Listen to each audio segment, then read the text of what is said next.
বাবার সৎ মেয়ে হওয়াতে কি কখনোই আমার বিয়ে হবে না? আমার বোঝ হওয়ার পর থেকে আমি যাকে আমার বাবা বলে জানি তিনি নাকি আমার আসল বাবাই না। তাহলে কে আমার বাবা? আমার যখন বয়স 2 বছর তখন নাকি আমার বাবা আমার মাকে ছেড়ে দেয়, আমাকে তিনি নিজের কাছে রাখতে অস্বীকার করে। আমার মা আমাকে ফেলে দিতে পারেনি, সন্তান তো 10 মাস পড়তে রেখেছে, তাই ওনার হয়তো আমাকে নিয়ে জ্বালাটা বেশি, তাই ফেলতে পারেনি। যদি বাবার মতো অমানুষ হতো তাহলে হয়তো তিনিও কোনো এক ডাস্টবিনে আমাকে রেখে চলে যেতেন।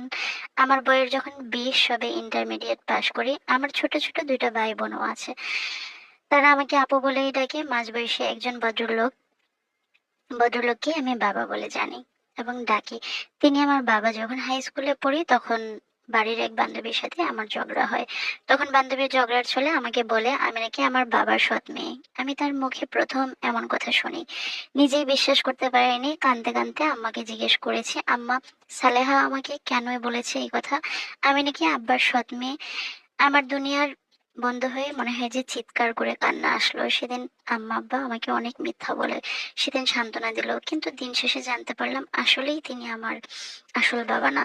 কতটা আফসোস আমার কলেজায় তা তো বোঝাতে পারবো না। তবে আম্মা আব্বার কাছে সমান ভালোবাসা পেয়েছি। আব্বা প্রাইমারি শিক্ষক ছিলেন, আর আমার এই আব্বার ঘরের আরো 2টা ভাই বোন আছে। এখন আমি অনেক বড়, ইন্টার পাস করে বিয়ের জন্য আমার জন্য এদিক সেদিক দেখা দেখি চলছে। তবে দিন শেষে একটাই সমস্যা, আমি সৎ মেয়ে। যদি আমার এই বাবা কোনোদিন বাবার অভাব আমাকে বুঝতে দেয়নি, সাথে আমার মায়ের পৃথিবীও আমি, তাও বারবার বিয়েটা ভেঙে যেত।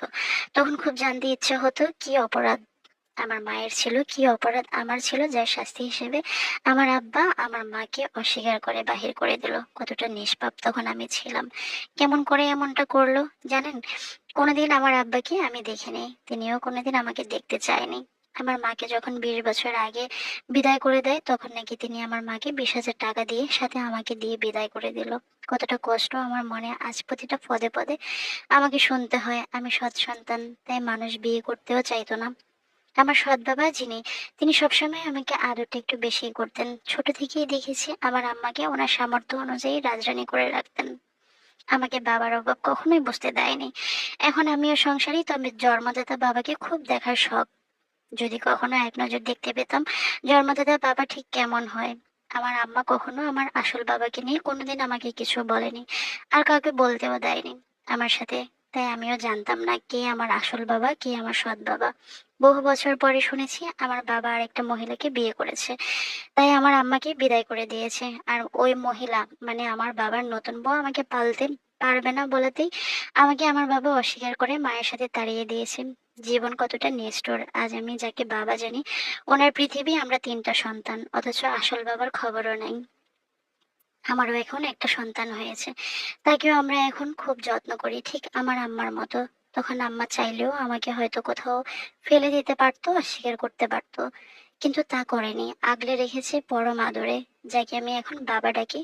তিনি সেদিন আমার আম্মাকে এক দেখাতেই বিয়ে করতে রাজি হয়েছিলেন। নিজে অবিবাহিত থাকা সত্ত্বেও রাজি হয়েছিলেন। আমার মা স্বামীহারা একটা সন্তান আছে, যিনিও বিয়ে করেছেন, আশ্রয় দিয়েছেন আমাকে এবং আমার মাকে। এটা আসলে অনেক বড় পাওয়া। আমি সারা জীবন এই মানুষটার প্রতি কৃতজ্ঞতা জানাই, কারণ তিনি সেদিন আমার আম্মার পাশে না থাকলে আমরা দরিয়ার 7 সাগরে হয়তো ভেসে বেড়াতাম। বড় হয়ে সত্যিকারের বাবা নাকি আশ্রিত বাবা হয়তো না জানতে পারলে বেশি খুশি হতাম। তবে জানলাম পরেও হয়তো এই বাবার প্রতি আমার মহাব্বতটা আরো বেড়ে গেল। আমি যদি আমার জন্মদাতা বাবাকে কোনোদিন দেখতে পাই তাহলে শেষবারের মতো জিজ্ঞেস করব, বাবা আমাকে পরিচয়হীন না বানালেও পারতেন। সৎ বাবা নামে যে বাবাটা আমার পাশে দাঁড়িয়েছিলেন সেদিন, আমার মাকে আশ্রয় দিয়েছিলেন তার রাজরানী হিসেবে, এই মানুষটা যদি আমার মায়ের জীবনে না আসতো হয়তোবা আমাদের জীবনটা নরক হতো। হয়তোবা আমার মা অন্য কোথাও হয়তোবা নিজেকে নিজে শেষ করে দিতেন, সাথে আমাকেও। কিন্তু এই মানুষটাকে আমি বড় হয়ে বারবারই দেখেছি, মুগ্ধ হয়েছি যে আমার আম্মাকে কতটা সম্মান করে চলেছে। আমার আফসোস হয়, চাইলে আমার বাবাও হয়তো আমার আম্মাকে এমনটাই সম্মান করতে পারতেন। হয়তো চাইলে আমি এখন যতটাই ভালো আছি, হাসি খুশি আছি, আমার সত্যিকারের বাবা মার সাথে আমি তার চেয়ে বেশি হাসি খুশি আনন্দিত থাকতে পারতাম। দিন শেষে হয়তোবা আমার কোনো না কোনো কারণে এটাই মনে হয় যে সত্যি আমি আমার বাবাকে দেখিনি। আমি একজন সৎ বাবার সন্তান, কিন্তু আবার কোথাও না কোথাও আমার শান্তিও আছে। কারণ এই মানুষটার থেকে আমি কিংবা আমার মা কখনো কোনো কারণেই অনাদর কিংবা অবহেলা পাইনি, একটা মুহূর্তের জন্য আমরা অনুভব করিনি। আর আমার সৎ বাবা সমানেই আমাদেরকে ভালোবেসে গেছেন, কারণ ওনার ঘরেও আমার মায়ের 2টা সন্তান আছে।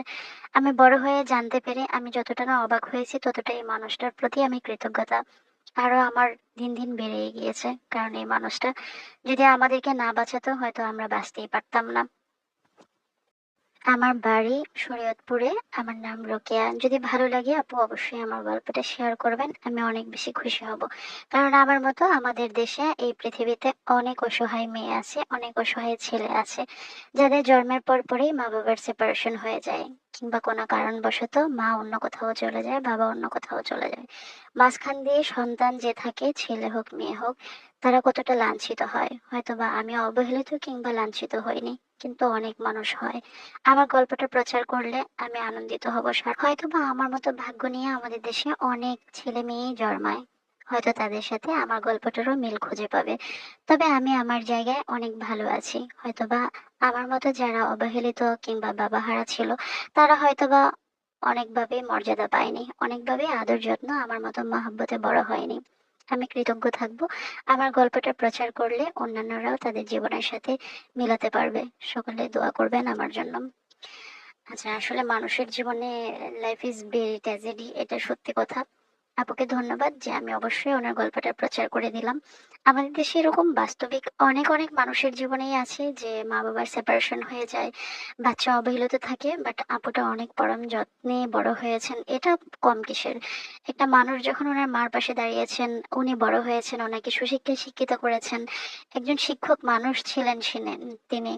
ওনার নিজের ঘরেও এখন 2টা বাচ্চা আছে, অবিবাহিত একটা ছেলে, পুরুষ মানুষ একটা বিবাহিত সন্তান সহকারে একটা মানুষকে যখন বিয়ে করে, তখন আসলেই তার প্রতি কৃতজ্ঞতা প্রকাশ করা ছাড়া আসলে কিছুই বলার নাই। দোয়া রইল, অনেক সুন্দর থাকুন আপনি, ওনাদের শেষ জীবনের ভরসা হন। ওনাদের জন্য ঠিক পরম যত্নে আপনি ওনাদেরকে আগলে রাখবেন শেষ বয়সে, এটা আপনার কাছে অনুরোধ রইল। সকলে দোয়া করবেন, সুন্দর থাকবেন। যারা গল্প পাঠাতে চান অবশ্যই ভয়েসে কিংবা লিখে পাঠিয়ে দেবেন ইনবক্সে। ভালো থাকুন, সুন্দর থাকুন।